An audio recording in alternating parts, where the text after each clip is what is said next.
Abrindo este mes de outubro, arranca unha plataforma, constituíase o día 1 precisamente, unha plataforma na Estrada, a semellanza de outras que se constituíron en outros concellos, unha plataforma que se chama Queremos Galego. Está con nós nos estudios da Estrada Televisión o que ata o momento é voceiro e portavoz desa plataforma, David Otero. Profesor, moi boas noites.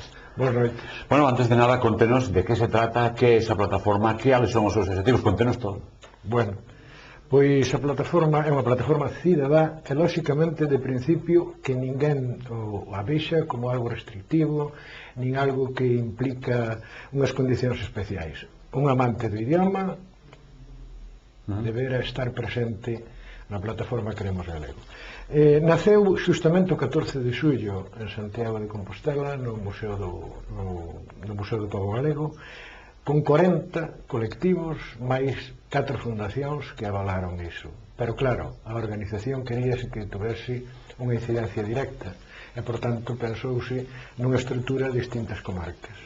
O outro día acabase de fundar en Lalín, agora pois nós imos facer a presentación pública os xoves ás 8:30 nos locais de Caixa Nova aquí na Estrada, e obedece a 3 puntos esenciais. 3 puntos: a lingua galega é patrimonio e ferramenta de comunicación do pobo galego, e as institucións públicas teñen a responsabilidade e a obriga de protexela e promocionala.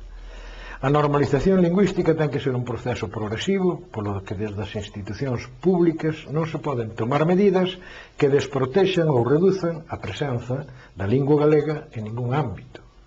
Os acordos asinados por todos só poden ser sustituídos por acordos asinados por todos, e o consenso para a lingua galega está no fixado no Plan Xeral de Normalización Lingüística da lingua galega, aprobado por unanimidade no Parlamento galego en 2004, así como na Carta Europea das Linguas Regionais ou Minoritarias, ratificado no Congreso en 2001. Son os 3 puntos esenciais. E isto vai derivar en 2 propostas. Primeira, manifestación de Queremos Galego o 18 de outubro en Santiago de Compostela. E segundo, unha iniciativa legislativa popular en base tamén a 4 puntos, pero posterior, con recollidas de firmas, etc., con todo o proceso que iso conleva. Son as dúas propostas que hai de actuación, aínda que iso non quita que cada zona, que cada comarca, que cada lugar, pois, estableza a súa propia dinámica. Unha dinámica que, lóxicamente, vai, neste momento, no tema máis candente, me imagino, como é o tema justamente educativo, con esa norma que, en principio, foi moi contestada da Xunta de Galicia no tema educativo. Esa enquisa famosa que, posteriormente, pois, marcou tamén unha polémica importante. Sí, ademais, o que ben sabemos é que a enquisa, bueno, pois, foi un documento que ao mellor por calquera circunstancia interesaba pois saber como estaban as cousas, pero que non pode ser cerrada, senón que debe ter un control, debe ter unha participación dos sectores implicados, fálese profesorado, fálese pais, fálese sindicatos, etc. Ten que ter unha participación moi directa nesas propostas.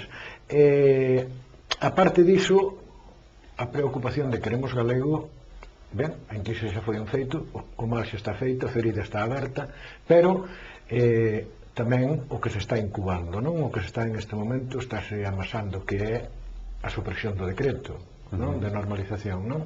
Entón, iso é o que realmente pois tamén queremos prever, queremos de alguma maneira que se saiba que nós queremos galego e que nós queremos pois que se manteñan ese 50%, tanto para a lingua española como para a lingua galega, e poder establecer nos currículos a presenza do galego como unha lingua normal, como unha lingua de ensino, e como unha lingua propia de Galicia, de identidade. Non hai nada que discutir, porque a lingua do país, en definitiva, porque de eso se trata. Hai, ademais, para clarificalo, distintas asociacións que están xa dentro desta plataforma, quero dicir, podense facer o asociar como plataformas, pero tamén a título individual, como decía vostede, por suposto. Ahora mesmo, por exemplo, está Vagalumes, a Asociación Cotomanguelo, estou lendo para non deixarme ninguna, Xesteira de Couso, a CIGA da Estrada, o Sindicato Labreo Galego da Estrada, o BNG da Estrada, o PSDG PSOE da Estrada e Galicia Nova da Estrada. É dicir, tamén os partidos políticos, en este caso os da oposición, tamén están nesa plataforma. Digo da oposición porque parece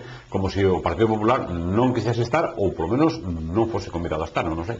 Sí, a convidado está, por suposto, tamén certos sectores, incluso facemos un chamamento moi claro. Nós entendemos que todas e todos deben, que queiran e que amen e que realmente sintan o idioma como un feito real e non como unha proclama, simplemente, senón como unha forma de vivir, pois que estean nesta plataforma e que formen parte, que vean a coñecer e que realmente, en este caso, o goberno galego saiba claramente que non estamos falando dun invento, nin estamos falando dunha gramática, nin dunha literatura, estamos falando dun pobo vivo que ten un idioma e que precisamente non se inventa nada, e simplemente é defender ese patrimonio que é propio de nós, que lóxicamente que non dicimos que non, polas circunstancias temos que convivir, non cohabitar, convivir mesmo con un idioma que se chama a lingua castelá, e non pasa absolutamente nada, pero sí, o que está claro é que nós,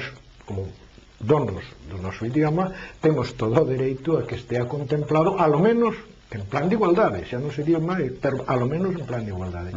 E niso é a nosa proposta ao povo galego, a Galiza, e realmente gustaríanos que todos e todas abertamente, sen ningunha connotación de tipo de proxecto político específico, senón, claro, simplemente como participación cidadá, estivese en Queremos Galego, claro, Queremos Galego.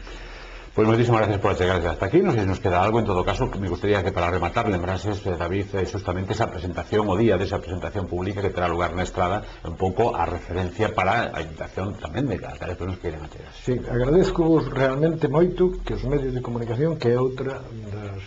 onte tamén presentábase en Santiago unha plataforma IRMA de Queremos Galego, que era pro lingua, e tamén ali se falaba da importancia dos medios de comunicación, dos xornalistas e dos medios de comunicación. Falábase das dúas aspectos, e isto é unha prova clara de compromiso que agradecemos moitísimo. Dicirvos que os xoves ás 8:30, o día 8, nos locais de Caixa Nova, ali que faremos a presentación, pero non a presentación pechada, a presentación aberta á participación e aberta a que quen queira poida estar presente en Queremos Galego. Pois o xoves será esa presentación e, polo tanto, esa invitación colectiva para sumarse a unha plataforma que, en definitiva, o único que está facendo é o que reivindicar o máis noso, que non deixa de ser o idioma. David Otero, moitísimas gracias e moi boas noites. Gracias a vos.